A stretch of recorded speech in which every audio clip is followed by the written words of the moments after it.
Get involved. I stand for love. I stand for hate.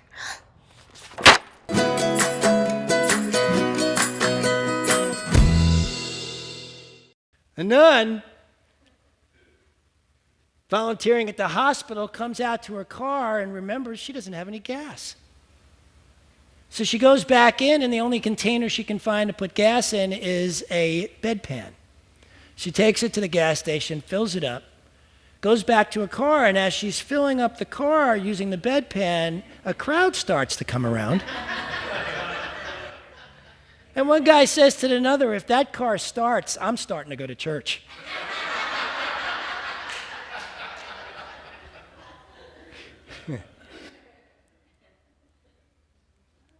So today I'm talking to you about getting involved. Receptivity prayer. Let's say this together. I am open to the evolution of my soul. My mind is alert. My heart is receptive. My step is here and now. And so it is. Thank you. I'm bound to remember it one of these weeks. Okay. Getting involved. We live very busy lives. Many of us are A-type personalities. When we have an idea in mind, we're moving forward. I am certainly one of those, that I'm a one thing at a time kind of guy. And when I am out running an errand or I am off to do something, it's almost as if I got those blinders on that if you've ever been in New York City, all the horses wear so they don't get freaked by what's going on around them. Many of us walk through life that way and miss the opportunities of getting involved that are right next to us, unless they're so large that you cannot avoid it. A couple weeks ago, as I went, like I do many Sundays, to charge my car at the library, which is around the corner from where we live, because it's free. And so I bring the car over there after church, and then a few hours later go pick up the car when it's charged. When I went to pick up the car, there was this guy running around tasing all the homeless people who were using the library for shade. I immediately called the police, who showed up with the emergency units as well, guided the police to the guy who was doing the tasing, and then guided the emergency folks to the homeless people who had been tased. There was no way I could leave that scene without getting involved. It was too big, and it was right in front of me. And I know that many of you probably would have done the exact same thing. My wife told me a story back in her 20s where she's with a friend walking by a bar where this guy is being beaten out in front of the bar with all these people standing around doing nothing. They were all Army folks, including the colonel.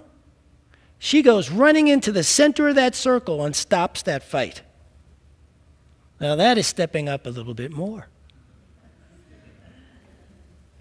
Not everybody does that. I read a story about a Chicago man who was on the streets in broad daylight being beaten by an assailant with a bottle, with all these passerbyers walking around, and not one called the police, as this man was beaten and beaten and beaten. Until the assailant left, then finally they called the police, and the emergency unit showed up, and the man was dead. He had bled to death. The emergency people said that if they had been called even 5 minutes sooner, they probably could have saved the man's life.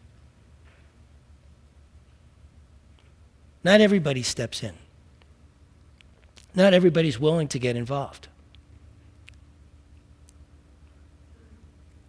But it is what makes the world a better place. Now, we all have to find our own way to do this because there are so many different layers of getting involved and so many different ways of getting involved. I heard the story of a minister who is online at the grocery store with about 8 people in front of him. And the cashier is having problems with the register. And so people are getting short with her. She, in return, is getting very rude with people. And as each one goes through the line, she is getting more and more rude, and people are getting more and more rude with her. The minister decides he's not going to be that way, that when he gets up there, he is going to be kind. And so when it's his turn up to the front of the line, the first thing he does is smile at the woman, the cashier, and say, "It's going to be all right. Your day's going to get better." The woman starts crying and says, "My baby's in the hospital, and I have to be here at work." All of a sudden, everybody online had a very different perspective of what was going on. The man standing behind the minister goes, "My wife is the head nurse at that hospital. I will call her right now to find out how your baby's doing." It would have been easy to just be as mad at her as everybody else was. It would have been easy to leave there thinking, "What a rude cashier." But instead, by a simple act of kindness, of getting involved, he not only transformed the day for that woman, but for everybody else online. Where somebody else then got to step up and be kind as well. This is what's possible when we simply step out of our comfort zone and do something that we think, that we know for ourselves is actually just kind. Can everybody hear me okay? Yes. Okay, good. Giving to people, homeless people on the street. I hear so many people say, "I don't give the homeless people because all they do is use it for alcohol and drugs." Well, maybe. Or maybe there's something else going on. But unless you ask, you're never going to know.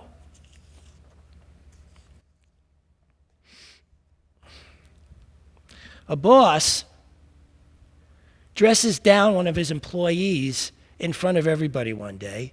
Usually the boss is a pretty good guy. But he was having a bad day. Nobody knew why. And he just lays into this one employee in front of everybody. Now, some employees would have thought it was their right to be really upset about that. This particular employee decides he wants to get involved and find out what's really going on, and learns that his boss is in the middle of a divorce. So cuts him a lot of slack around that. But we would have never known that if he hadn't asked. We have so many busy lives. We're constantly on the go. We're constantly thinking about what's ours to do next. And right next to us is somebody who may have a need.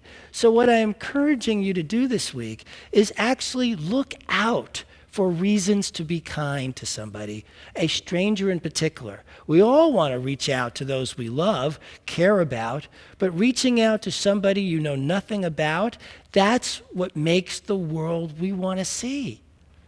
That is us behaving in a way that creates the world we all want to have. It starts with us. The saying, think globally, act locally. This is acting locally. It impacts globally because in Science of Mind, we know that to be true. We know that when we think about how we are being in this moment, it's the butterfly effect. We have no idea how strongly it could impact those anywhere in the world.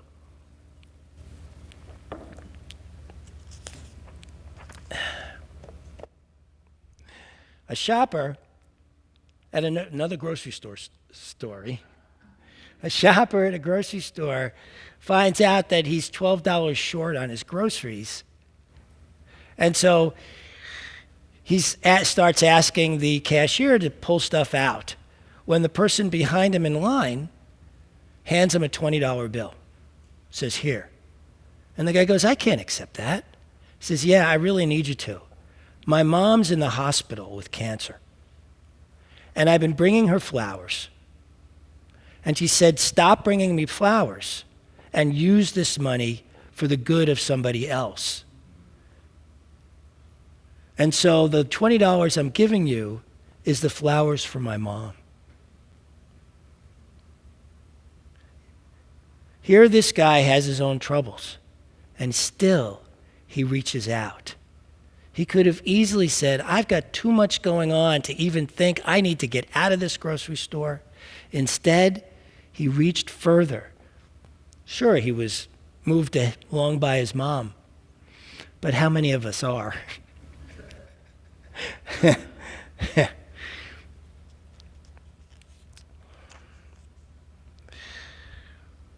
There's this guy driving home after a hard day at work.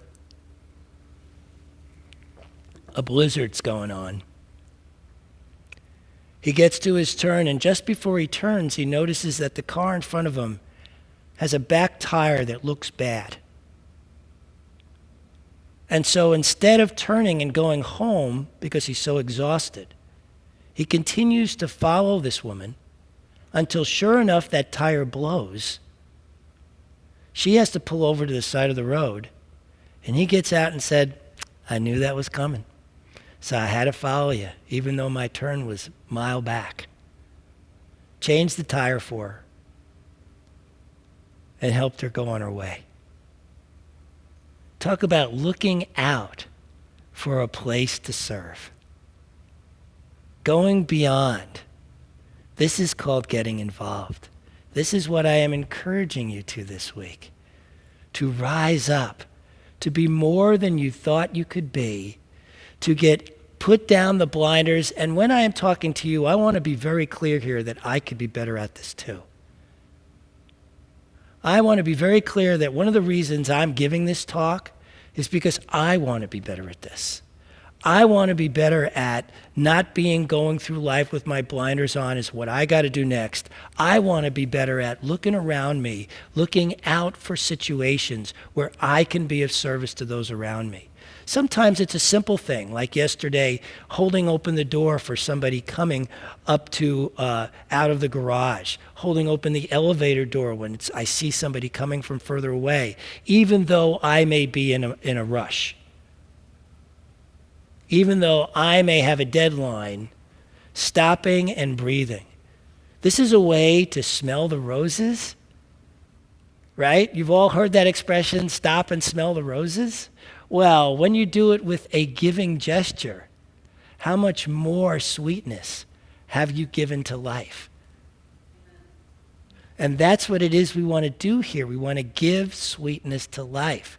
So that's why I'm encouraging you to reach out, to look out, to actually go around looking, where can I be of service? Who can I help today? What can I do for somebody else who I may not know, because you never know the impact that's going to have. That's the thing about it. You can do the tiniest thing and it could have the largest of impacts, and you won't even know sometimes what that impact is. So I heard about this man who locked his keys and phone in his car, and he's standing outside his car when a teenager comes riding up on his bike. And he goes, "Can I help?" And the guy goes, "Not really. My phone's in the car. My keys are in the car. Don't really know what you can do." The kid goes, "Well, how far away do you live?" He goes, 7 miles. Kid goes, "No problem. I will ride to your house, get your extra set of keys, and bring them back to you." So he goes and he does that. The wife's at home, startled when this young man shows up. Goes, "Your husband's needing the keys." She goes, "Okay," gives the kid the keys. He rides back 7 miles to give the husband the keys he needs to get in his car. He goes. And I love this part where the husband says, as he's telling this story, "And then the boy just rode off into the sunset like some Western hero." That's what it feels like, right? When you do something good for somebody like that, when you go out and you give that way and you do something beyond yourself and you reach that little further, don't you just feel that sense of wonder, that sense of excellence inside yourself? You go like, talk about feeling proud of yourself. That kid, I'm sure, went away feeling so proud of himself for having done that. I'm sure he couldn't wait to tell his mom. I know I wouldn't wait. That's what's possible when we reach outside ourselves. And then all of a sudden, everything's a little bit brighter, right? And this really is contagious. It really creates a way of giving forward. There's this other story I heard about these people online at a food truck. And one of the people online was a firefighter. And there was a couple being served when a firefighter was next in line, and all of a sudden the firefighter gets a call. He has to go to save lives. So the couple gives them their food. Simple act. Just gives them their food so that he gets to eat before he goes off and fights fires. A simple act. Not complicated, not big. Well, talk about paying it forward. Then the guy who owned the truck gave them food for free. So that little act of kindness didn't even wind up costing him anything. That's the beauty of when we bring kindness and caring and givingness to the world, is that it actually opens up other people to do the same. Kindness creates kindness. Compassion creates compassion. Giving creates giving. This is the world we want to live in. This is the world we want to see. So I'm encouraging you here to reach forward, to give forward, to actually look out for those situations that can give something to the world in a way that you may not even know. A doctor had just given his patient the worst diagnosis of cancer and was feeling horrible about it. The patient's name was Jimmy. And Jimmy left his office, and finally the doctor was on his way home and goes into the parking lot, and he sees an old man standing over his car, and somebody's underneath the car. And when he gets closer, he realizes that's Jimmy, who just got the diagnosis of cancer, terminal cancer. And when Jimmy comes up for air, after having fixed this elderly man's car so he could drive off, he says, just because I have bad news and am in trouble doesn't mean I shouldn't help others. What a sense of giving. The guy just found out he had terminal cancer. Who would have, thought bad of him if he just stayed with himself, been with his upset, and went home? Except that's not what he did. What he did was reach out and help someone. Reach out and touch someone and made somebody else's life better. That's what's possible for all of us. I heard this story about this 4-year-old girl at the playground. A whole bunch of kids. The girl had just learned how to tie her shoes and sees this little boy running around with his shoes untied. So without saying a word, she goes up to him and just goes like this. And the boy stops. And she bends down and ties his shoes. They smile at each other after she did that, hugged, and then went their separate ways. When I read that story, it dawned on me that we really come into this world knowing how to give, knowing how to be there for others. We come in already knowing that. Even in our need, even in our inability to speak, there's something in us that knows the spiritual nature of life and of what it is we're doing here, and then adults teach us different. And then we spend a lot of, or some of the rest of our days, learning it again. Relearning what it is we lost. That sense of wonder. That sense of giving. that sense of being there for others. This is the true meaning of life.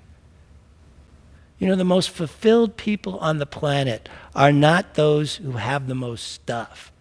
They're the ones who feel like their contribution has been fully received, who are out there contributing every day and having it be fully received. It doesn't matter how old you are. It doesn't matter how young you are. There is somebody who's going to be standing next to you during this next week who you could turn to and help with something.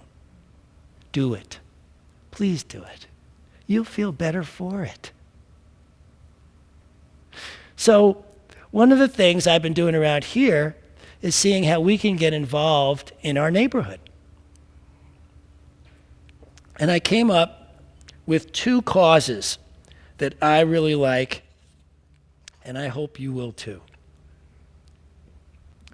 One, you've already been presented here. The foster all people came and talked to you downstairs. For those who stayed afterwards, we had a foster care organization come and speak to us after during the potluck downstairs.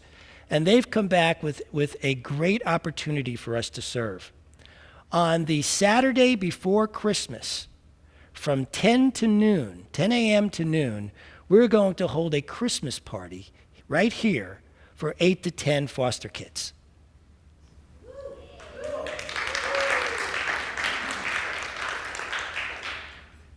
So I need volunteers.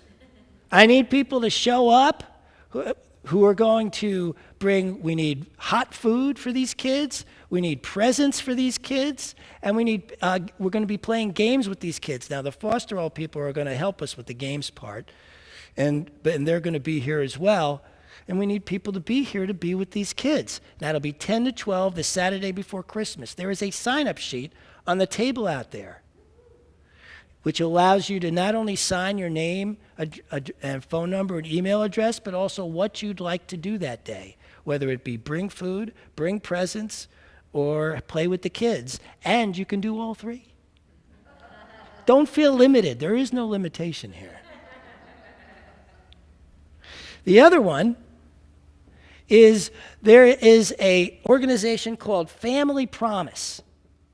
This is an amazing organization.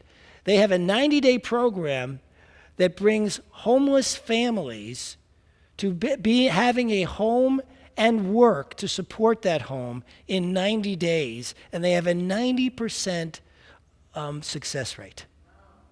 These people are doing incredible work, and they work with the church community to house these people during the 90 days in the churches themselves and feed them for those 90 days.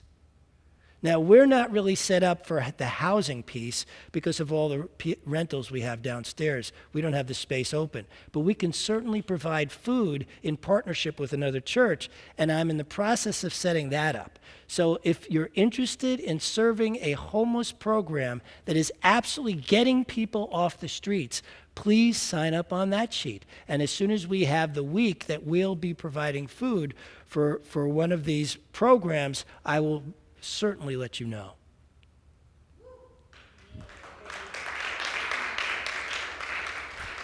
These are 2 ways in which we can get involved in our community for people who really need our help. I don't know if you've ever heard the story about heaven and hell. Hell, well, I'm sure you've heard a story about heaven and hell, but let's see if you've heard this one. Hell is a bunch of people sitting around a table with incredible food sitting on it, forks taped to their hands that are too long to reach their mouths, so they can't eat any of the food. Heaven is a table with people sitting around it, incredible food on it, forks too long to feed themselves taped to their arms, except they're busy feeding each other.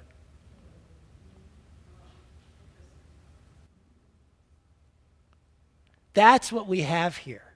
When you trust in your own good, when you trust that you will be taken care of, it gets way easier to serve others. That's what it is we teach here. Trust in the calm assurance that we are taken care of. You just don't want to teach that to a homeless person. You want to show them by reaching out your fork to them so that they can rise and reach out their fork to you. There is a tremendous opportunity we have here for serving those around us. I want to take a part in that because I know that the more we are of service, the more we are creating the world we want to see. The more we are feeding the good fire that we want fed to raise up this planet the way we want. Think globally, act locally. Look out, be on the lookout for ways of being kind this week, helping somebody in need. Be on the lookout and watch your own life shine as you become the person that you want the world to be. I love you. Thank you.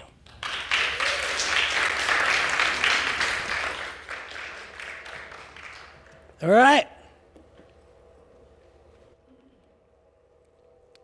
Take out what you're going to give and hold it in your hand. Hold it in your hand. Unwrinkle it. Uncrimple it.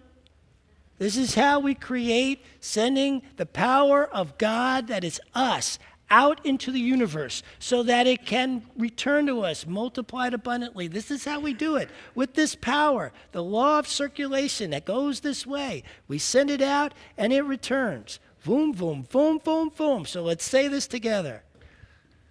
God is the source of all supply. Money is God in action. What we give, we receive multiplied abundantly. All that God is, I am. And so it is.